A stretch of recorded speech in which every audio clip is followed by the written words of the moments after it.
Bonjour et bienvenue à tous.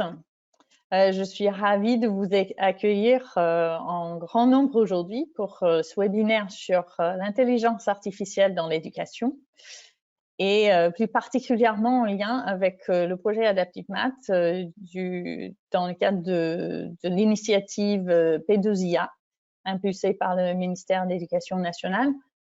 Tout d'abord, j'ai le plaisir de vous présenter nos deux invités, chercheurs en intelligence artificielle. Donc, Didier Roy, chercheur et membre de l'équipe Flowers d'INRIA et du centre Learn de l'EPFL. J'avance. Et François Boucher, maître de conférence et membre de l'équipe MOCA au laboratoire LIPSIS de Sorbonne Université. Donc, chacun va prendre un temps pour nous parler de ses travaux dans le domaine de l'intelligence artificielle, son équipe, les applications pour l'éducation particulièrement. Et puis, nous terminerons sur un focus sur la complémentarité de ces algorithmes dans le cadre du projet Adaptive Math. À la fin, nous avons réservé un bon moment pour la discussion et vos questions aux chercheurs. Donc, avant de laisser la parole à nos deux invités, j'aimerais dire quelques mots sur ce projet pour celles et ceux qui ne connaissent pas encore ou qui ne participent pas au co-design de la phase du prototypage d'Adaptive Math qui est actuellement en cours. Adaptive Math, donc, c'est un projet qui se déroule dans le cadre du projet d'innovation pour l'intelligence artificielle, donc le projet P2IA. L'objectif du programme d'innovation est de développer un assistant pédagogique numérique pour l'apprentissage et l'enseignement des mathématiques en cycle 2. En ce qui nous concerne, c'est les mathématiques. Il y a aussi d'autres projets pour le français. Adaptive Math propose des innovations sur 3 axes. Donc, la volonté de proposer une ressource basée sur la recherche récente en sciences cognitives disciplinaires, c'est-à-dire pour l'apprentissage des mathématiques. Donc, nous préparons aussi un webinaire pour le 2 décembre avec nos chercheurs cogniticiens. La mission donc, qui nous concerne aujourd'hui, c'est de développer une intelligence artificielle française destinée à l'éducation et en faveur de la personnalisation du parcours d'apprentissage et surtout au service des enseignants. Et un dernier souhait qui est de consulter et de faire tester ce prototype avec les 180 enseignants qui testent cette application actuellement avec leurs élèves. Donc, un grand merci à eux. Donc, je suis Jill Cairns, je m'occupe des relations enseignants pour la société Evidence B, société EdTech qui est lead sur ce consortium, et je travaille en binôme avec Caroline Chevalier, qui représente la société Ségère Nathan, Emmanuel Bach, qui est aussi avec Evidence B pour la partie co-design du prototype, et Stanislas Dembinski pour l'animation de la communauté dédiée sur lea.fr, qui a la gentillesse de nous faciliter l'animation de ce webinaire aujourd'hui. Donc, si vous avez des questions sur le projet Adaptive Math, vous pouvez nous contacter via le site adaptivemath.fr ou le forum sur Léa. Donc, vous voyez ici une vision de quelques écrans pour ceux et celles qui ne connaissent pas le projet. Donc, c'est l'environnement élève qui est ludique et qui propose des activités et des exercices pour s'entraîner en mathématiques, notamment sur le sens du nombre et la résolution des problèmes arithmétiques. Et une partie qui est dédiée aux enseignants.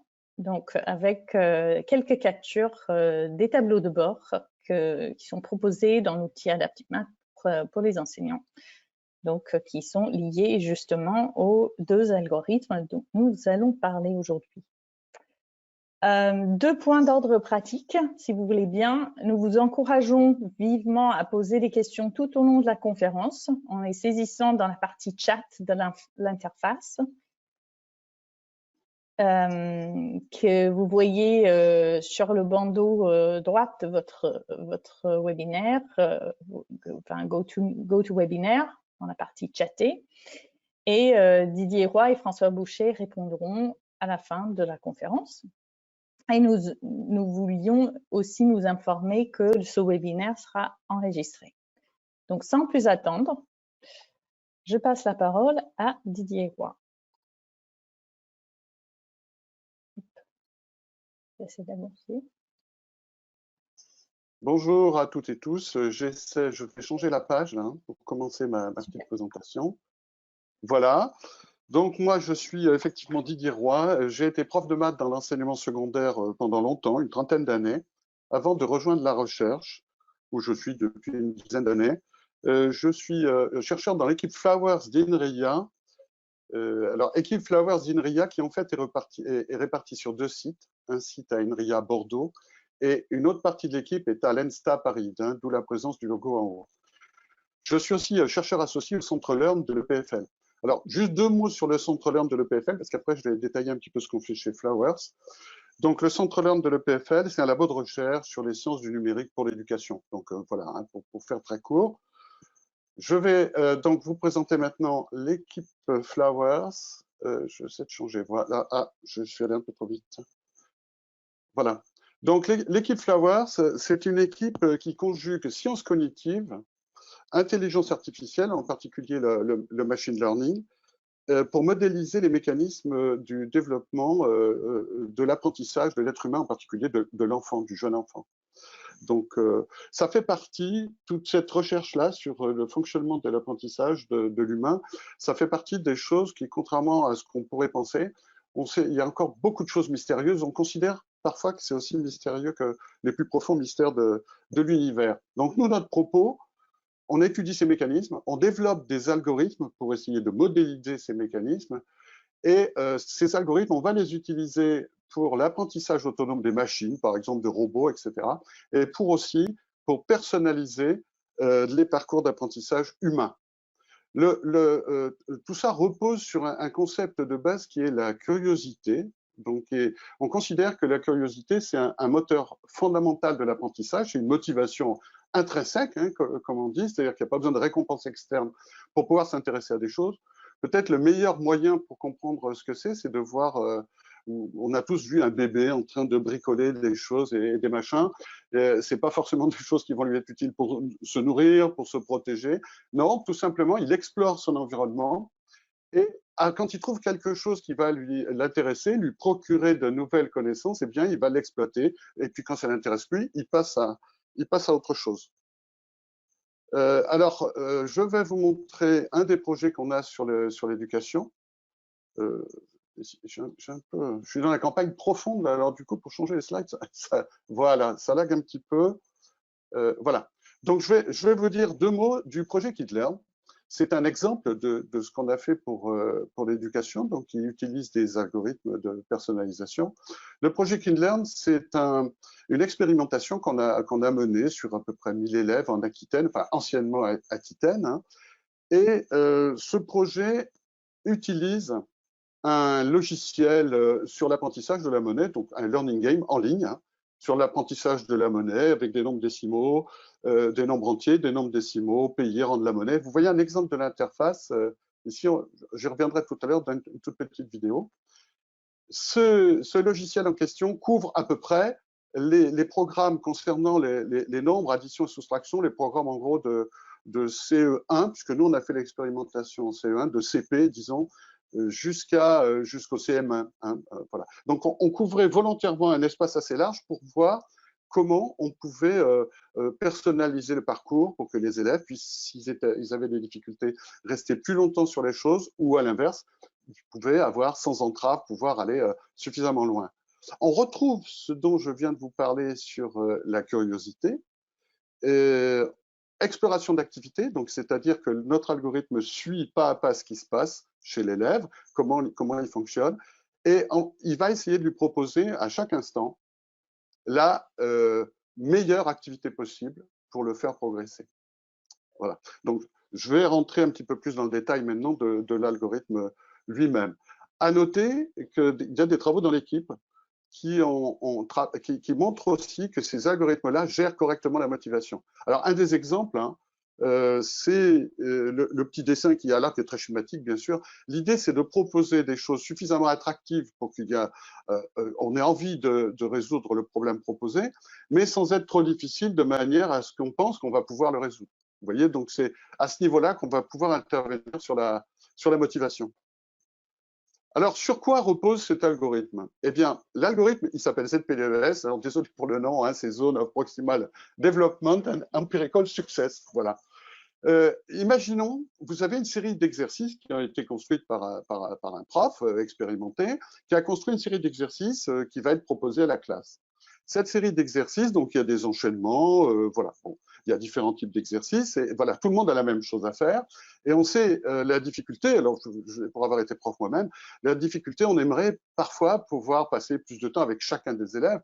Malheureusement, on ne peut pas le faire avec tous, alors on le fait, les profs font ce qu'ils peuvent, on le fait au maximum de ce qui est possible, mais il peut être intéressant d'avoir des temps où pendant ces séances-là, on peut se focaliser sur l'accompagnement d'un élève en particulier, puis les autres peuvent aussi progresser avec quelque chose qui va leur être propre. C'est là où l'intelligence artificielle peut être utile.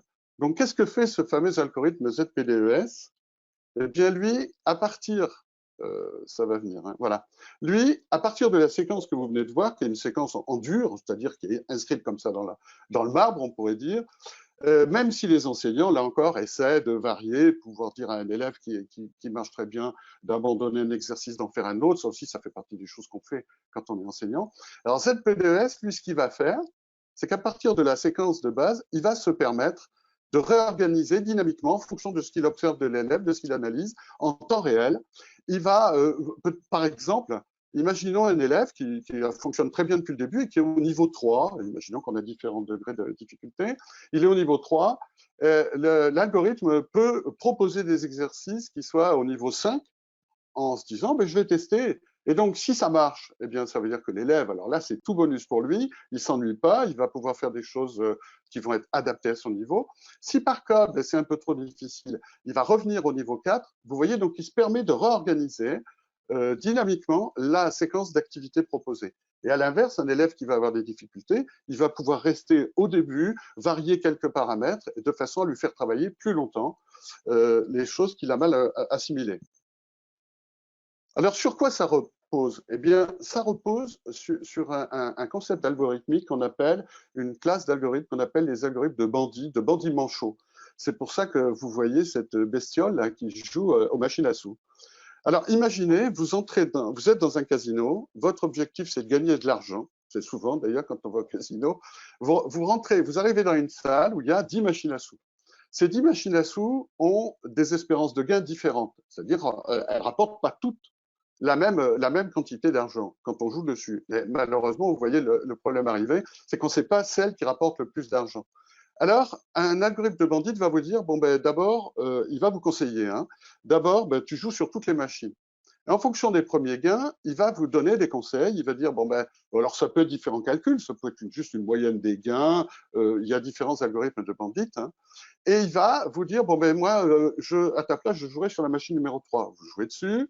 Si cette machine vous rapporte suffisamment, il va vous dire de continuer. Vous voyez, donc on est bien toujours dans l'exploration et dans l'exploitation de la machine qui rapporte pas mal d'argent, etc. Eh bien, si vous voulez, regardez à droite, là, ZPDES, il fait la même chose. Sauf que là, il ne s'agit pas de gagner de l'argent, il s'agit de gagner de l'apprentissage. Donc là, on a une espérance de gain, on a une espérance d'apprentissage. Et on n'a pas de machine à sous, mais des activités pédagogiques. Donc, l'élève fait l'activité pédagogique, l'algorithme observe s'il a gagné quelque chose en apprentissage, et puis en fonction de ça, il va le faire changer d'activité, changer des paramètres, etc. La grande différence entre les machines à sous et les activités pédagogiques, c'est que pour les machines à sous, l'espérance de gain ne change pas.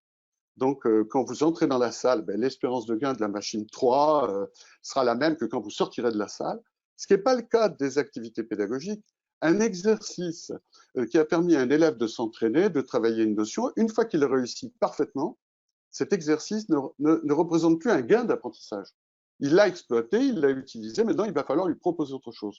Donc, on va avoir une espérance de gain qui va être variable. Hein. Donc là, on a modifié un algorithme de bandit pour créer l'algorithme ZPDES. Alors là, je vais vous montrer, c'est une tentative de visualisation d'un algorithme donc, de personnalisation. C'est du machine learning. Je reviens sur le projet KidLearn. Vous allez en voir une petite présentation au début. Alors moi, je n'ai pas de son, je ne sais pas si vous en avez. Enfin, peu importe. Donc, juste quelques mots sur le projet KidLearn. C'était nécessaire pour comprendre après ce que va faire ZPDES. Donc, je vous rappelle, le projet KidLearn, un peu plus de 1000 élèves de CE1 sur un logiciel d'apprentissage de la monnaie avec la stratégie d'exploration. Voilà, là, je vais faire juste un petit focus de 2 minutes. Vous voyez, on retrouve dans l'interface l'élève qui est le client. On a une zone là avec des billets et des pièces. L'élève qui achète des objets, qui rend la monnaie, etc. Donc, on a différents cas de figure. Type M, MM, R, RR. Alors, vous allez voir pourquoi je vous parle de ça. Est-ce que ça repart?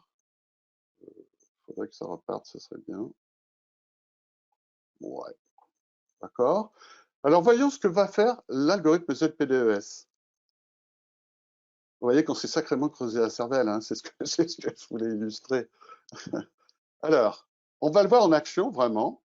Je vais stopper 2 secondes. J'attends juste les légendes. Voilà.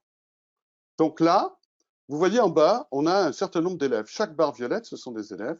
Et verticalement, c'est pour ça que j'ai insisté un peu lourdement sur les types d'activités.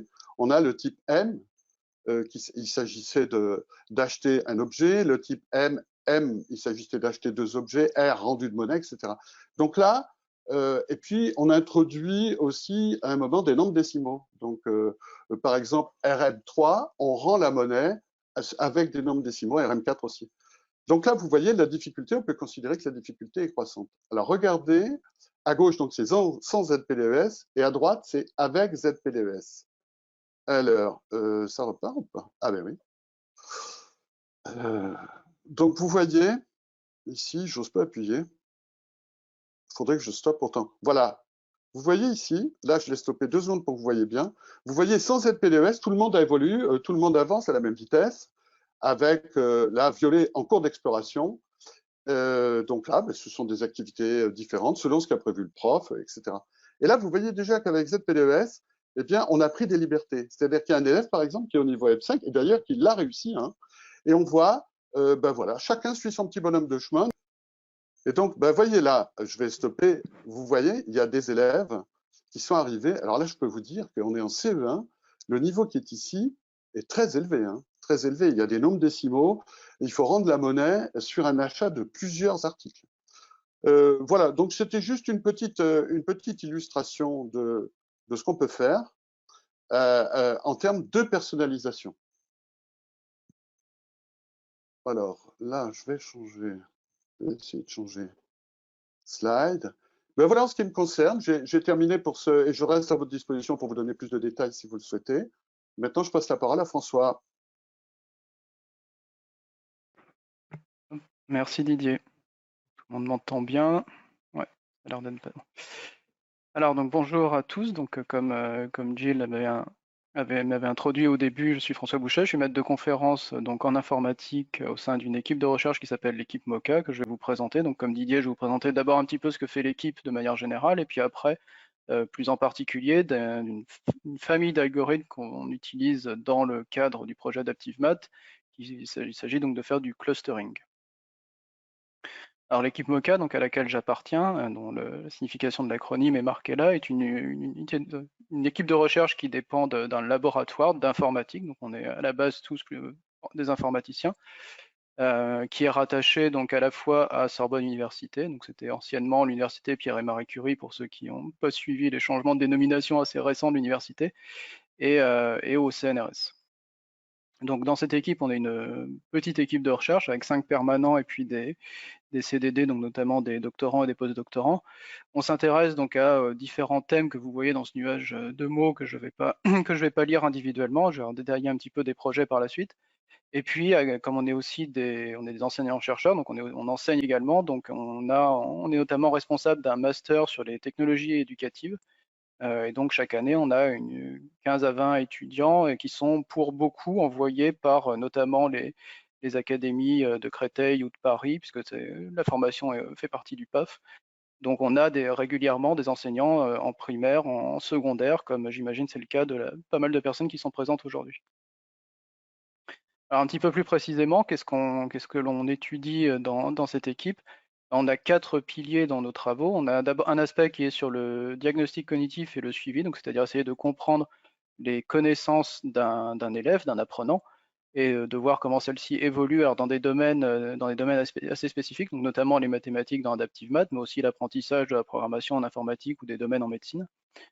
Il y a une partie de l'équipe aussi qui s'intéresse à ce qu'on appelle des outils auteurs, c'est-à-dire comment permettre de concevoir des ressources de manière collaborative et notamment dans le contexte de jeux sérieux. Ensuite, un autre pilier qui est lié à l'adaptation, personnalisation, feedback, comment prendre en compte le contexte pour renvoyer un feedback qui est différencié, adaptatif, donc feedback à la fois, c'est-à-dire un retour d'une application à la fois aux apprenants, mais aussi aux enseignants, par exemple sous forme de tableau de bord, comme on l'a vu dans les captures d'écran au départ. Et puis, toute une partie de nos travaux qui s'appuie pour ces différentes choses sur de l'analyse de traces. Donc, qu'est-ce que c'est des traces? C'est quand on interagit avec un système numérique, ben, ces interactions laissent des traces. On sait que telle personne a fait telle action à tel moment dans un LMS, par exemple, un système en ligne. Et donc, nous, on travaille notamment sur ces traces-là et sur des traces hétérogènes, c'est-à-dire on essaye de prendre aussi en compte des données qui viennent de dispositifs un peu plus complexes, par exemple un oculomètre qui permet de savoir à chaque moment où exactement dans l'écran une personne est en train de regarder, ou des données émotionnelles. Enfin, voilà. Et donc on applique des techniques issues du data mining sur ces données contexte éducatives, et notamment à des fins de ce qu'on appelle des learning analytics pour essayer d'établir des tableaux de bord de suivi de ce que font les apprenants. Donc la particularité de notre équipe, c'est de s'appuyer sur des approches qui sont à la fois symboliques, donc c'est de l'IA un peu plus traditionnelle, et numérique, c'est des choses essentiellement basées sur les données. Et donc on a des approches qui sont à la fois pluridisciplinaires et on est dans une recherche très appliquée finalement. On travaille assez souvent avec des entreprises, notamment avec Evidence Bay dans le contexte du projet Adaptive Math, mais aussi de manière plus générale dans des thèses qu'on peut co-encadrer. Alors pour vous demander peut-être un peu plus précisément quel type de projet on a, donc je vous en ai sélectionné quelques-uns pour vous donner, le but est de vous montrer un peu la diversité de ce qu'on peut faire. Donc par exemple dans le premier projet ici qui s'appelle l'ALICE, l'objectif c'est d'essayer de suivre, on a un parcours de référence on imagine on est dans une résolution de problème, les enseignants par exemple on dit voilà les étapes d'une résolution c'est ceci, ceci, ceci, et on trace les activités que font l'élève pendant qu'il est en train de résoudre ce problème, et on essaye de détecter les moments finalement où il diverge des séquences expertes, et donc de donner ensuite un retour à l'enseignant sur à quel moment il a divergé pour qu'il puisse aller aider l'élève et donc avoir une représentation, un espèce de tableau de bord pour voir, même sans être constamment derrière l'élève, qu'est-ce qu'il a fait, à quel moment il a divergé. D'autres travaux s'intéressent à essayer je vous ai dit, on s'appuie beaucoup sur les traces, et donc à essayer de construire des frameworks, alors désolé pour l'anglicisme, des plateformes d'analytique des apprentissages, c'est-à-dire on va essayer de collecter des traces venant de différents dispositifs pour croiser toutes ces sources d'informations, et donc pas uniquement avoir les traces d'un apprenant qui parcourt une plateforme avec des ressources pédagogiques, mais essayer de le suivre à travers différents contextes. S'il utilise un jeu sérieux à un moment pour une tâche particulière, est-ce qu'on peut prendre en compte les tâches qu'il a réalisées dans ce jeu sérieux? Alors quelques projets qui se rapprochent peut-être un petit peu plus de ce dont je vais vous parler par la suite. Donc un projet sur la recommandation de pairs dans les MOOC. Je ne sais pas si vous avez tous suivi des MOOC pour l'instant, mais vous savez peut-être que les MOOC, c'est très bien ce côté massif, mais en fait, il y a beaucoup de gens qui décrochent dans les MOOC, et une des raisons qui a été montrée qui justifie essentiellement le décrochage dans les MOOC, c'est l'absence de lien social. Finalement, on est tout seul devant sa machine et on n'a pas ou peu de contact avec les autres apprenants. Et donc, pour encourager finalement les interactions dans le contexte d'un MOOC, on a mis en place des systèmes de recommandation de pairs. Donc, pairs, c'est simplement d'autres apprenants dans le MOOC, et donc en prenant en compte leur profil et d'où ils en sont dans l'approbation d'un MOOC, parce que aussi ce qui est particulier dans les MOOC, c'est qu'il y a des personnes qui terminent très vite et d'autres qui commencent en retard. Donc, comment essayer de garder un effet de cohorte. Donc, on essaie de prendre ça en compte dans ces algorithmes. Et puis, dernier travail, avant de rentrer sur la présentation du clustering, un travail, là aussi, on a utilisé du clustering dans celui-ci sur essayer d'établir des profils d'étudiants en PACES. Alors PACES, c'est les premières années d'études en médecine et formation de santé. Et donc dans ce contexte-là, donc très compétitif en milieu universitaire, les étudiants posent des questions en ligne et les enseignants répondent en présentiel à ces questions dans des séances de ces questions-réponses. Et l'idée, c'était de voir est-ce qu'à partir des questions, de la nature des questions posées par les apprenants, on était capable de dire des choses sur les profils de ces apprenants et d'essayer de permettre à l'enseignant de pas seulement voir des questions qui lui arrivent, mais de savoir des choses sur les élèves qui lui posent ces questions-là. On est sur des amphis, donc il ne connaît pas nécessairement les profils de tous ses élèves, mais quand même pouvoir lui donner des informations là-dessus et garantir une équité, que tout le monde reçoive des réponses à ces questions. Alors maintenant, passons un petit peu sur le côté clustering. Donc, qu'est-ce que c'est du clustering? Alors, le clustering, c'est un peu comme quand Didier parlait des bandits manchots. C'est pas un algorithme à proprement parler, c'est un peu voir ça comme une famille d'algorithmes, c'est un type d'approche. Et alors, avant de vous dire exactement ce que c'est, j'ai mis quelques questions qui peut-être vous parlent, des questions que vous êtes déjà posées, de dire, je sais qu'il faut que je fasse de l'apprentissage différencié, mais quand j'ai 25 ou 30 élèves en face de moi, je ne sais pas forcément à tout moment quel groupe je dois prendre pour expliquer telle ou telle notion. Notamment quand mes élèves sont dans un environnement numérique où je ne peux pas passer en permanence derrière chacun pour voir quels exercices ils sont en train de faire, et puis comment regrouper finalement mes élèves de manière le plus pertinente. Donc c'est un peu ces questions-là auxquelles on cherche à répondre quand on va appliquer du clustering. Alors là, je vous ai mis ce que vous voyez à gauche, c'est un petit schéma pour expliquer un petit peu le principe. Donc imaginez qu'on ait deux informations sur ce que font les élèves sur une plateforme en ligne, par exemple, combien est-ce qu'ils apprennent. Donc plus un élève est vers la droite, plus il apprend. Et puis le temps de réponse sur les exercices, donc plus il est haut, plus il met du temps pour répondre. Donc c'est très arbitraire, hein, ces deux choses-là, c'est juste pour donner un petit contexte à la chose. Et imaginez donc que vos 30 élèves se répartissent comme ça dans cet axe XY. Comment je fais si ça, c'est mes élèves dans ma classe pour essayer d'aller les voir séparément et de faire des remarques par groupe d'élèves et pas à chacun de mes 25 ou 30 élèves individuellement. C'est là que le clustering va être utile, puisque dans ce contexte-là, qu'est-ce que va faire le clustering? Il va identifier tout simplement ce qu'on appelle des clusters. Alors le terme est très connoté maintenant avec l'épidémie de Covid, mais l'idée c'est des groupes, simplement, si vous voulez, des groupes homogènes. Donc on veut des élèves qui sont proches les uns des autres au sein d'un même groupe, c'est-à-dire ils ont les mêmes caractéristiques à peu près, et ils sont assez différents des élèves qui sont situés dans les autres groupes. Et donc qu'est-ce qu'on va faire pour l'enseignant? On va lui dire notamment, voilà, là il y a un groupe d'élèves qui on pense ont des caractéristiques à peu près communes par rapport à ce qu'on a pu mesurer, et puis on va extraire un élève, alors ce que j'appelais un élève virtuel, c'est-à-dire c'est pas forcément un élève qui existe en tant que tel, mais c'est un élève qui est représentatif de ce cluster jaune qu'en étant un peu au centre du cluster. Voilà, s'il y avait un élève qui était situé là, et en décrivant cet élève, on peut faire comprendre comme ça à l'enseignant quelles sont les caractéristiques à peu près communes à tous les élèves qui sont dans ce cluster jaune. Et alors, l'intérêt, c'est qu'on peut aussi, donc là, on peut apprendre à faire des groupes dans la classe, et on peut aussi derrière s'en servir pour faire de la prédiction, c'est-à-dire, une fois que j'ai appris que voilà, il y a 5 profils prototypiques de mes élèves, comment je fais quand j'ai un nouvel élève qui arrive et qui a fait des exercices pour savoir comment le catégoriser? Du coup, ça devient très simple. La seule chose que j'ai à faire, c'est le comparer aux 5 profils prototypiques que j'ai, de dire en fonction d'une mesure de distance, je cherche le groupe duquel il est le plus proche et je vais considérer qu'il a les caractéristiques qui sont liées à ce groupe. Alors évidemment, c'est une explication générale du principe, hein. Vous vous doutez bien que je passe sous silence un certain nombre d'éléments, et donc je vais juste vous en donner quelques informations. Alors il s'agit ici donc de techniques qu'on appelle d'apprentissage non supervisé, donc par opposition à pas mal de systèmes d'intelligence artificielle dans lesquels on donne des exemples à l'IA de ce qu'on cherche, hein. Par exemple, quand vous entraînez une IA pour reconnaître des photos de chats versus des photos de chiens, vous lui montrez plein de photos de chats, plein de photos de chiens, et vous lui dites à un moment, extrait des choses qui te permettent de distinguer des chats et des chiens. Là, je ne lui donne pas d'exemple de ce que sont mes élèves de différents types, je lui dis simplement, à partir de la structure des données, essaye de les rapprocher.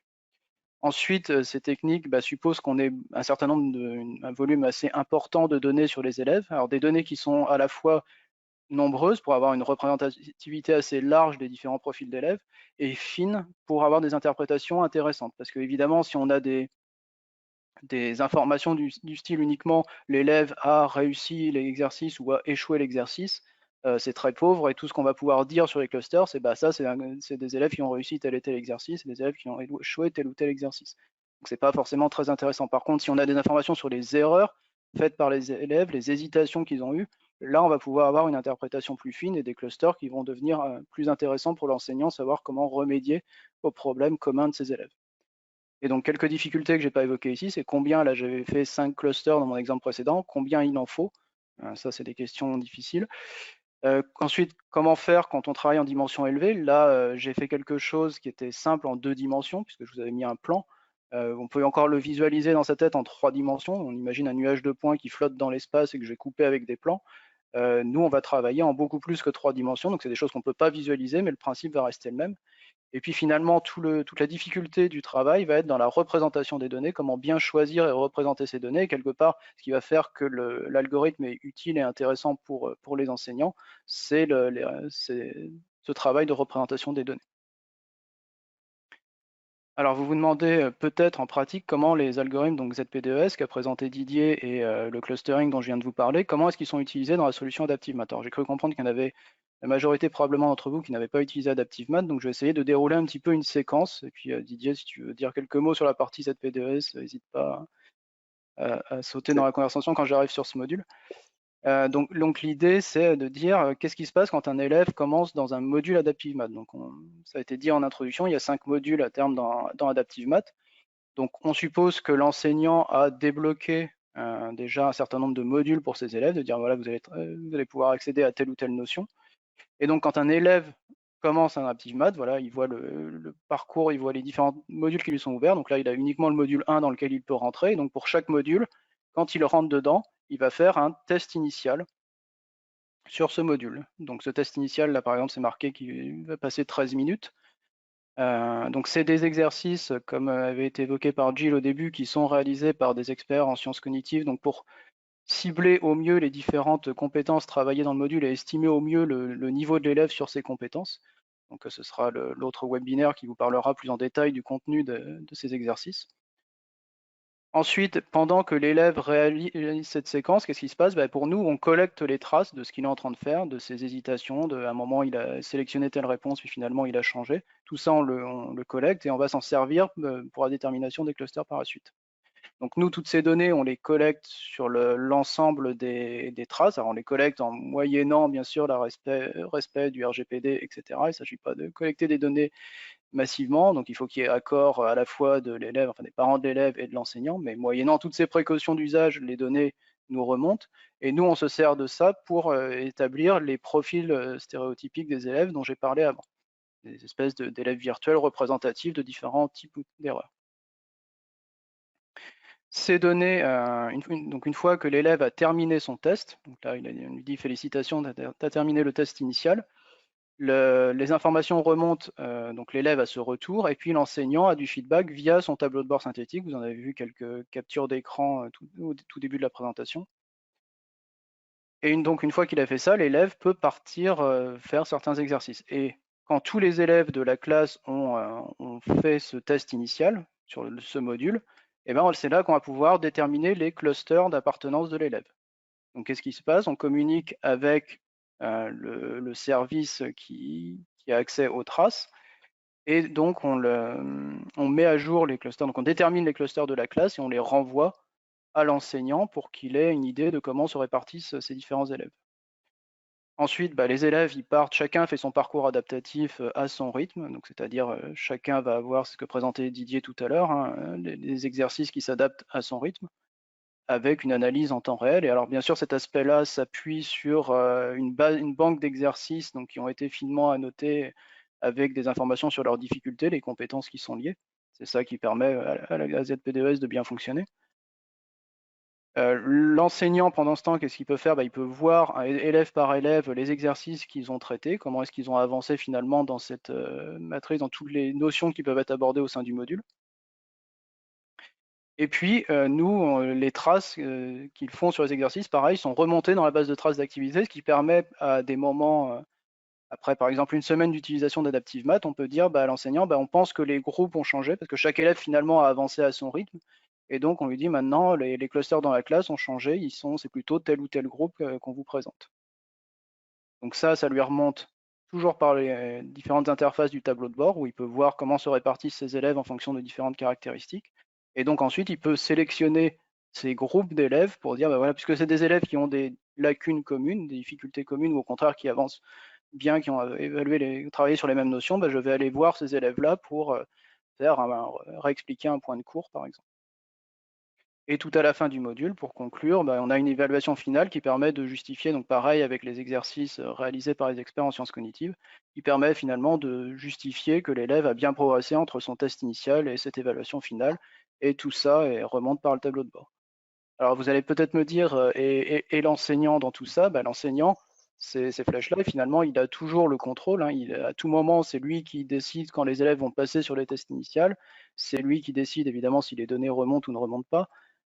Il peut aussi à tout moment, dans la réalisation des exercices, insérer des exercices pour un élève en particulier ou pour l'ensemble des élèves d'un cluster, d'un groupe. Et puis, il peut déterminer, il peut agir aussi même sur les clusters, à terme, déplacer les élèves d'un cluster à l'autre. Si pour une raison ou pour une autre, il n'est pas d'accord avec un regroupement proposé par la machine, il a toujours la main sur sa classe, bien entendu. Voilà, Juste, et je crois que... François, Ouais, vas-y. pardon, juste pour préciser quelque chose exactement dans le même esprit pour ZPDES, c'est-à-dire que l'enseignant peut aussi choisir de verrouiller certaines portions du graphe d'exercice en disant là, je ne veux pas que le machine learning touche à cette partie parce que je veux que ce soit fait dans cet ordre-là. Je ne veux pas qu'il réorganise à sa manière. Voilà, là aussi, c'est le prof qui a la main. Absolument. Merci, effectivement, j'avais oublié ce point très important.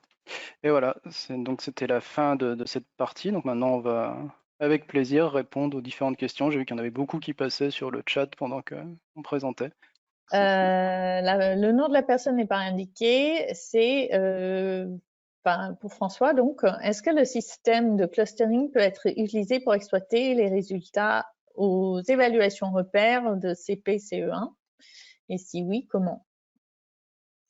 Alors dans le contexte, alors je ne sais pas si la question c'est dans le contexte d'Adaptive Math ou de juste le principe de ces algorithmes, est-ce que ça pourrait être appliqué à ces données des évaluations?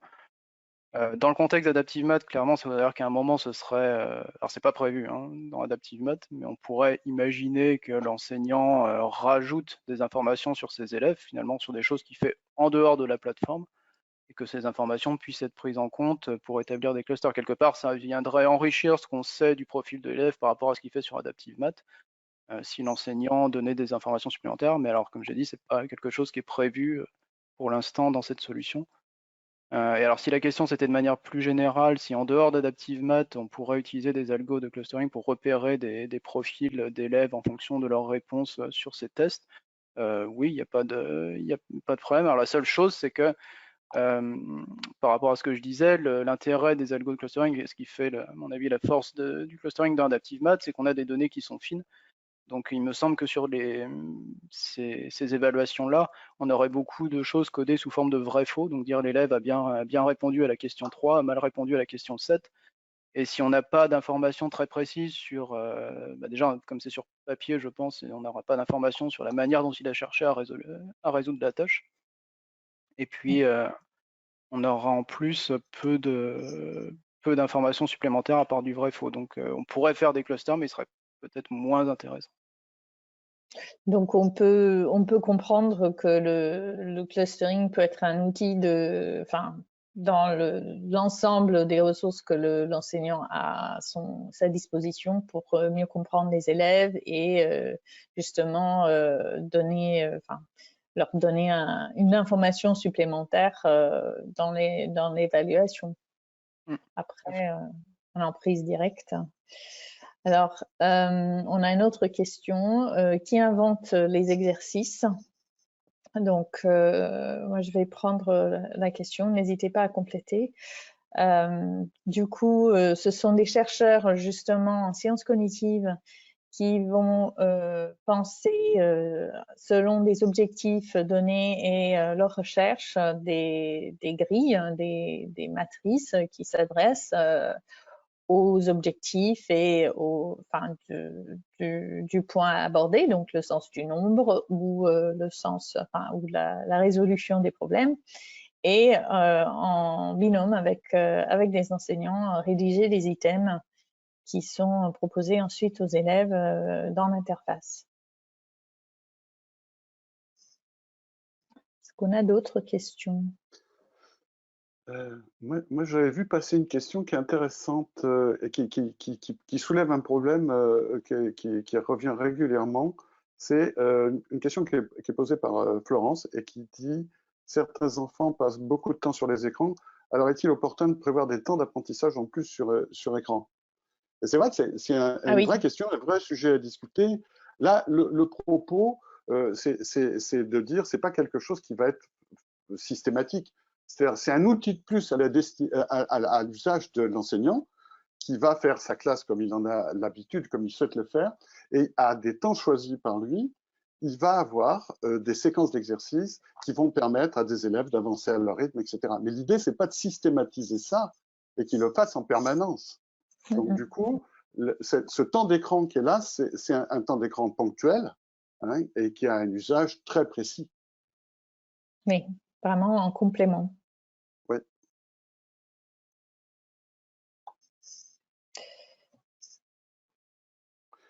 Je cherche la question. D'autres questions?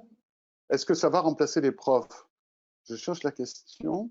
Parce que ça, on la pose souvent. On la pose souvent, cette question. Est-ce que ça va alors, premièrement, l'objectif, c'est pas du tout de remplacer les profs, surtout moi qui ai été prof si longtemps, alors vraiment, ça serait un comble. Et puis en plus, je pense que parce que c'est absolument et totalement incapable de remplacer les enseignants. Et puis c'est pas du tout l'objectif. L'objectif, c'est de fournir dans la musette de l'enseignant, de lui fournir un outil supplémentaire pour l'aider à faire de la différenciation pédagogique en classe. Voilà, c'est ça l'idée, mais sûrement pas de le remplacer. Et de toute façon, même si c'était la volonté, ça n'a pas le pouvoir. Hein.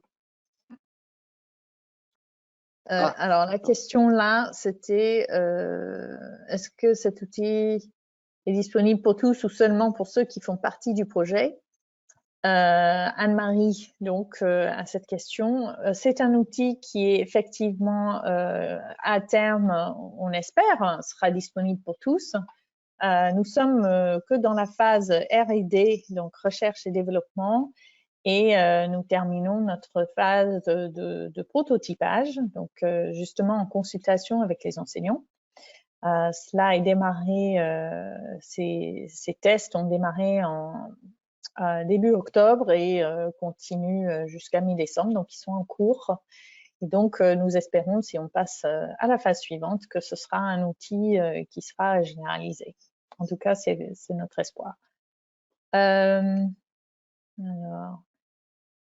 peut-on utiliser Adaptive Math sur des tablettes? La réponse est oui. Mais là encore, on a des préconisations que vous retrouverez sur le site adaptivemath.fr qui indiquent justement quelle tablette pour l'instant. On essaye d'élargir un maximum, mais c'est vrai que l'équipement dans les établissements est assez variable. Donc, François, le clustering est une sorte de formation de groupe homogène par l'enseignant. C'est bien cela. Oui, c'est bien cela, effectivement. Le principe de base, c'est ça, c'est de faire des groupes homogènes et distincts les uns des autres. Et la seule chose, c'est que l'enseignant, voilà, on ne doute pas, comme dit Didier, il ne s'agit pas de remplacer l'enseignant, donc je ne doute pas qu'un enseignant avec un temps infini serait tout à fait capable, si on lui montrait les exercices faits par ses élèves, de déterminer ces groupes par lui-même. C'est juste que, est-ce que c'est vraiment la chose sur laquelle, en tant qu'enseignant, on a envie de passer le plus de temps? A priori, j'enseigne moi-même, en général, j'ai plutôt envie d'être derrière l'élève pour lui réexpliquer les notions et pas passer ce temps d'analyse de qu'est-ce qu'il a fait. Et donc, c'est en ça qu'on est vraiment dans une logique d'outiller l'enseignant pour lui permettre de faire la différence là où il est le meilleur et là où, à mon avis, une machine est encore bien loin de le remplacer. Tout à fait. Le temps idéal d'utilisation par les élèves par semaine. Donc, comme disait Didier aussi, enfin, c'est un outil, c'est une ressource parmi d'autres. pour l'enseignant. Ça dépend du matériel, ça dépend aussi de ce que l'enseignant souhaite faire et comment il l'intègre en fait dans son enseignement. Mais notamment pour le sens du nombre, on préconise plutôt des séances courtes et régulières, et après le temps de passer sur la résolution des problèmes, ça peut être aussi tous les jours, mais on peut aussi espacer un petit peu en laissant un peu plus de temps pour chaque séance, puisque la construction de la méthodologie est différente. Comment tenez-vous compte du niveau d'aisance des élèves avec les outils numériques et de l'influence de la qualité du terminal utilisé? Eh bien, on essaye de tenir compte d'un maximum de types d'équipements. Au début des tests, nous avons distribué un questionnaire à l'ensemble des enseignants qui ont voulu participer au projet, justement pour prendre la mesure de l'hétérogénéité de l'équipement. Il y en a qui ont une tablette par élève, il y en a qui travaillent en salle informatique. Parfois, la connexion est filière, c'est-à-dire par le câble. Parfois, c'est par Wi-Fi. Parfois, c'est de mauvaises connexions. Donc, justement, l'objectif de ces tests, c'est aussi de voir en conditions réelles comment est-ce que l'outil se comporte. Donc, nous notons vraiment soigneusement au fur et à mesure des remontées, nous signaler. Je ne sais pas si ça comprend complètement à la question. Niveau d'aisance avec les outils numériques, ça aussi c'est un objectif du test et c'est ce qu'on essaie de mesurer, que nous avons déjà noté de nombreux retours à ce sujet et nous remontons régulièrement chaque semaine aux équipes qui développent soit les gameplays ou parfois aux chercheurs les informations qui sont issues des classes qu'ils utilisent. Ok. Quelle est la place de l'apprentissage entre pairs et des interactions dans la classe?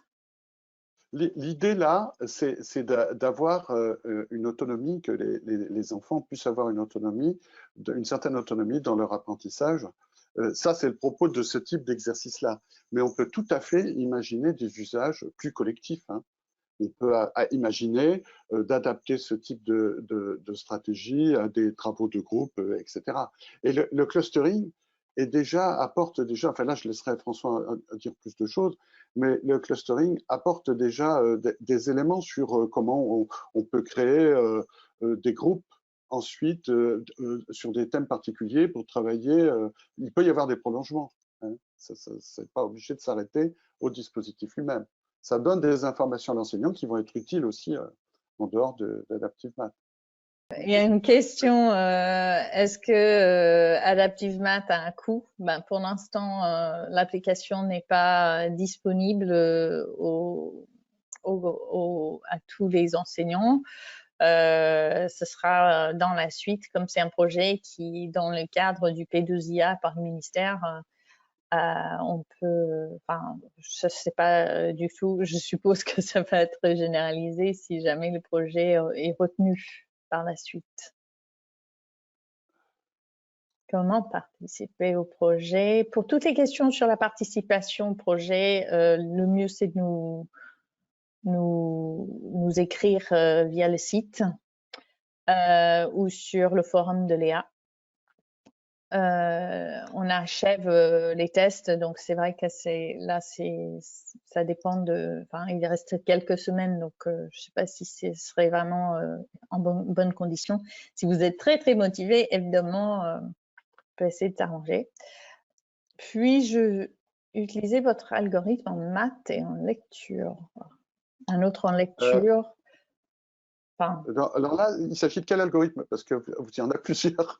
Du coup, enfin, je pense de toute façon, dans les deux cas, la réponse va être la même. C'est utilisable avec finalement n'importe quel contenu. Ça dépend comment les contenus sont mis en forme. Il faut avoir un dispositif numérique pour qu'on puisse récupérer les informations automatiquement. hein. Mais il n'y a pas de limite, ni au niveau, parce qu'il y a des questions aussi là-dessus, ni au niveau auquel ça s'adresse, au niveau des élèves, ni du point de vue disciplinaire, toutes les disciplines peuvent être concernées. Il y a une question là, le travail proposé, une question de Colette, le travail proposé par l'IA est réalisé aujourd'hui par les professeurs lorsqu'ils sont correctement formés, qu'ils ont des classes gérables, pas 30 élèves.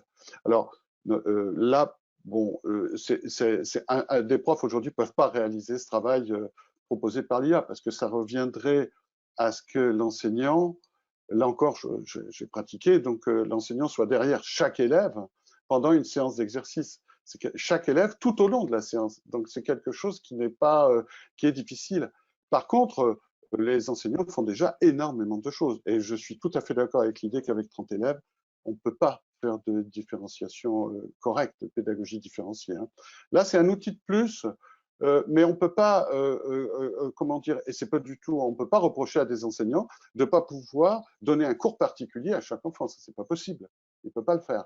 Alors même si le dispositif adaptatif proposé ne remplace pas du tout un enseignant, mais il fait quelque chose que l'enseignant matériellement ne peut pas faire, c'est-à-dire c'est à chaque fois proposer un exercice qui va être adapté au niveau de l'élève au moment où il est en train de travailler. C'est l'idéal. Ça ne veut pas dire que le prof ne peut pas le faire lui-même, je veux dire, mais physiquement, il ne peut pas. Il voudrait le faire. Il y a des enseignants, c'est arrivé à tous les enseignants, moi ça m'est arrivé aussi, de passer, donc voir des élèves, puis de dire, bon ben là, toi c'est un peu difficile, tu vas peut-être, je te propose, tu vas faire cet exercice-là, et qui va être un petit peu plus simple, après on verra les difficultés ensuite, ça c'est évidemment, c'est l'idéal, hein.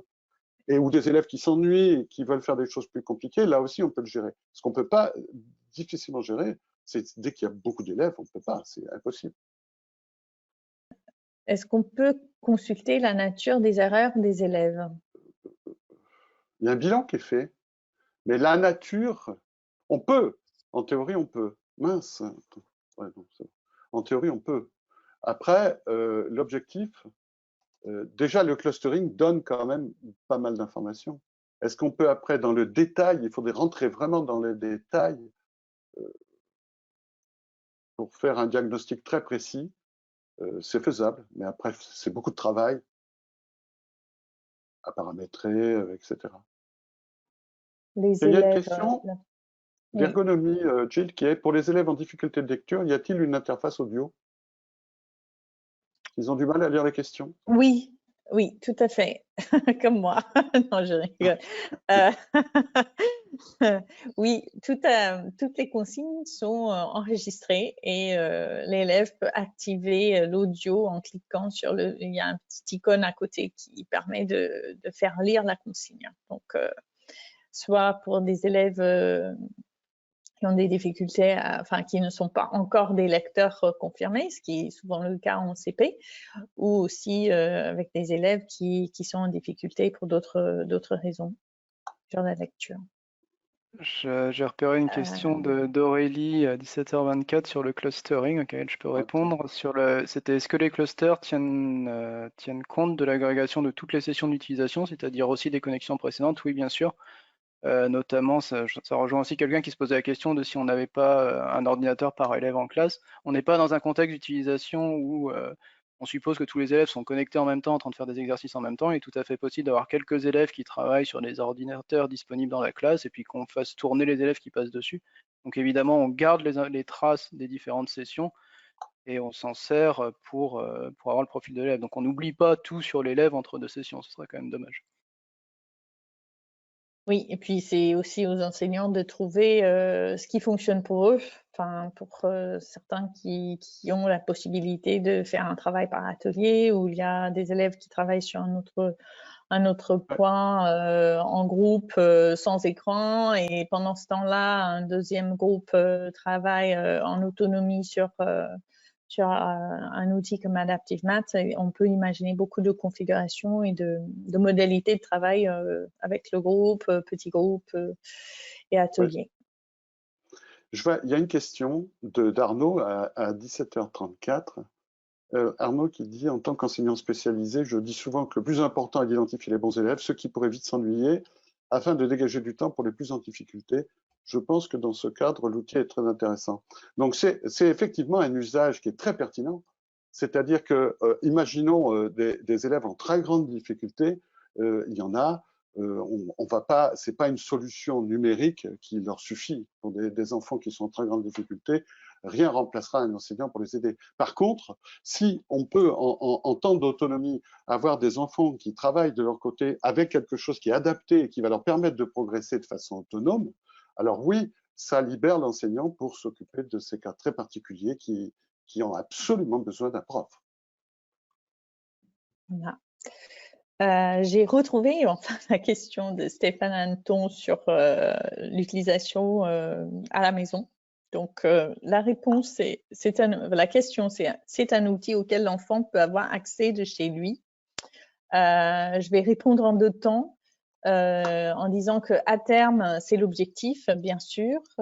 Pendant cette phase de prototypage, nous n'avons pas ouvert l'accès à distance à la maison, justement parce qu'on a besoin d'associer les enseignants à cette partie-là pour nous aider à analyser et observer l'outil en conditions réelles.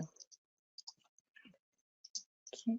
Alors, je propose de prendre une question de Cécile. Alors, je sais pas, j'ai vu deux, je sais pas si c'était Cécile qui a posé 2 fois la question, mais j'avais vu 2 personnes parler de la Lilo. Donc la Lilo, c'est aussi un projet qui est sélectionné dans le même cadre de P2IA par le ministère pour l'apprentissage du français, notamment de la lecture. Donc il y a dans la Lilo un algorithme effectivement de ce qu'on appelle d'adaptive learning pour gérer comment est-ce que progresse un élève dans la solution. C'est pas ZPDES, c'est un autre type d'algorithme qui est utilisé. Je connais un petit peu parce que je co-encadre un doctorant qui est chez la Lilo. Donc je connais un petit peu leur solution derrière. Par contre, il n'y a pas du tout, à ma connaissance, d'aspect clustering dans la Lilo. Vraiment plus de choix d'exercices par moment. Mais effectivement, le principe de dire on choisit des exercices adaptés au niveau de l'élève et d'avoir une indexation de ces exercices derrière, la philosophie est la même, c'est sûr. Il y a par exemple une question, cet outil peut-il être utilisé avec des élèves en situation de handicap, tels que des autistes en inclusion? Après, ça va être la difficulté peut-être des exercices qui ont été prototypés.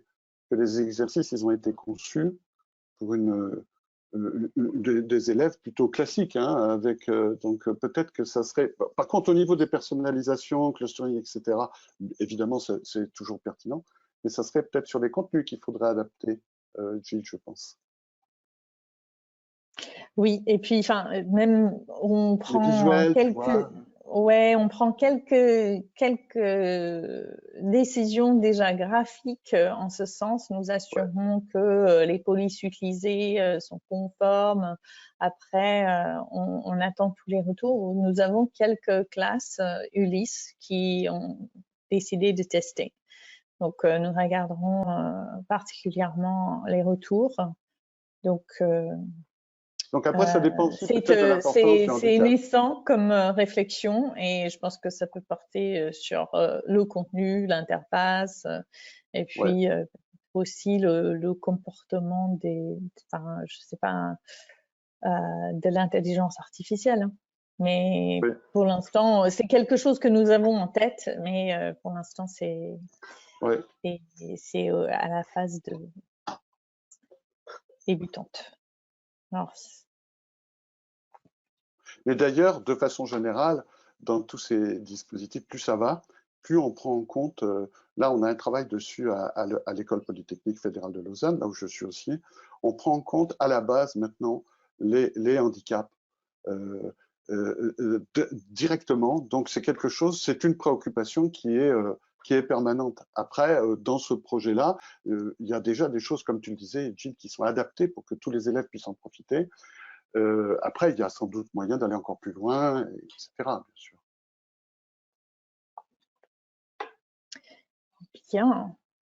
Ben, merci pour toutes ces questions et tout cet échange. J'espère qu'on n'a pas oublié des questions. Je vois qu'on arrive à la fin. Je pense qu'on en a forcément oublié, mais... Oui, c'est sûr, mais je pense qu'on a... Le webinaire doit terminer, mais si vous avez des questions vraiment qu'on a ratées, sur Lupi. N'hésitez pas à nous interpeller aussi sur les réseaux sociaux par ailleurs. Voilà, Oui. c'est pour ça qu'on a mis aussi On va nos ouais. Twitter. Hein, n'hésitez pas à nous poser des questions. Je pense qu'on a si vous voulez forcément plus raté. de renseignements. Donc si Bon. c'est Oui, tout voilà, à si fait. c'est les aspects clustering plus vers moi, les aspects ZP2S plus vers Didier, Voilà. si c'est des choses plus liées vers la solution, bah, en mettant le Adaptive M qui est le Twitter de la solution. Et puis, par facilité, vous pouvez aussi écrire sur le forum Léa. Et puis, de toute façon, on acheminera les questions aux bonnes personnes. Donc, il ne me reste plus qu'à vraiment remercier très, très chaleureusement Didier Roy et François Boucher d'avoir partagé ce temps avec nous. C'était très, très instructif, très riche. Et merci aussi à vous tous d'avoir répondu présent et d'avoir enrichi aussi les discussions avec toutes vos questions. Merci beaucoup.